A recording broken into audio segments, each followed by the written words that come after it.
মালয়েশিয়ার এক পাহাড়ের উপর দিয়ে হাঁটতেছি, তখন হঠাৎ করে আর কি এই গাছটা চোখের সামনে পড়ছে। তো দেখুন কি আজব একটি ফল। তো দেখতে অনেক সুন্দর, মাটিতে পড়ে আছে কিন্তু কোনো পাখি কোনো কিছু এগুলো খায় না। তো অনেক সুন্দর দেখতে, কিন্তু এই ফলটি আসলে খাওয়ার উপযোগী না।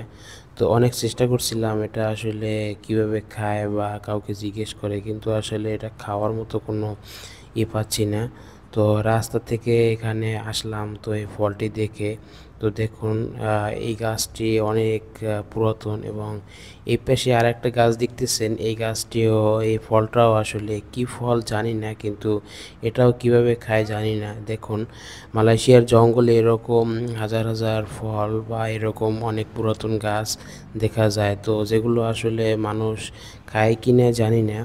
তো দেখুন অনেক সুন্দরভাবে ফলটি হয়েছে, তো মাটিতে পড়ে আছে। তো আমরাও কিছুক্ষণ সময় এখানে দেখলাম এবং এই ফলগুলো খাওয়ার চেষ্টা করলাম। তো সবাইকে অসংখ্য ধন্যবাদ।